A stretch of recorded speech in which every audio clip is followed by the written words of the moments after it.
আসসালামু আলাইকুম রহমতুল্লাহ। বাংলা ইট দিয়ে তৈরি হচ্ছে একটি অনিন্দ সুন্দর মসজিদ। সুবহান আল্লাহ।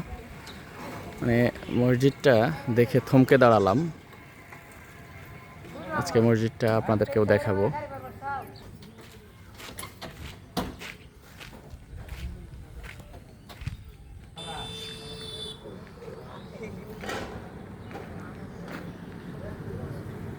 তো চলুন, মসজিদটার শুরুতেই এন্ট্রান্স।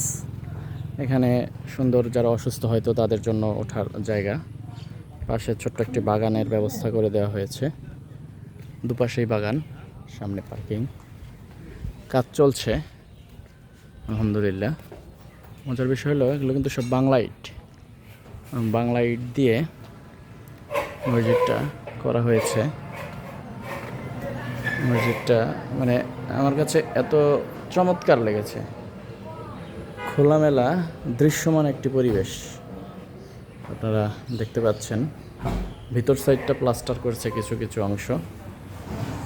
চলুন ওই পাশটা দেখি। এই পাশটা বারান্দার ফ্রন্ট সাইড। রাজমিস্ত্রি এখনো কাজ করছে।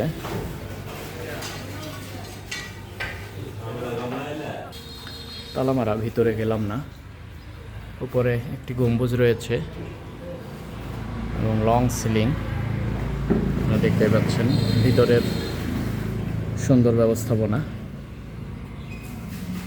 এবং পুরোটাই কিন্তু বাংলা ইটের যে ডিজাইন, আধুনিক শৈলী এবং প্রাকৃতিক আলো বাতাসের পূর্ণ ব্যবস্থা। এপাশ দিয়ে বাগানে নামার সিঁড়ি, এখান দিয়ে যে কেউ বাহিরে আসতে পারে। এই পাশের কাজ চলছে। মিনারটিও দৃষ্টিনন্দন করেই করা হয়েছে।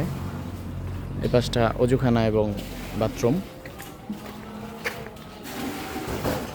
অজুখানা যদি দেখাই, এটা আমার কাছে আরও ভালো লেগেছে যে অজুখানায় সরাসরি পাইপলাইন না, একটি পানি এসে এখানে জমা হবে এবং সেই পানি দিয়ে অজু হবে আর কি। এইভাবে করা হয়েছে, সরাসরি ট্যাঙ্কি না। এটা খুবই ভালো, পানির অপচয় রোধে কাজ করবে। এখানে বাংলা ইটের ডিজাইন, মানে যে বাংলা ইট দিয়ে করা হয়েছে এবং এখানে বাথরুম, সে কাজ চলছে। ইমাম খতিব মুয়াজ্জিনদের থাকার রুম। এই পাশটাতে আর একটা বারান্দা রয়েছে মসজিদের এবং এই যে মিনারের কাজ চলমান। আমাদের ব্যাপার, মসজিদের আউটসাইডে এসেই সীমানার বিশাল মাছের পুকুর রয়েছে, মাছ চাষ হচ্ছে এবং এই পাশে মসজিদের পিছন সাইড আর কি।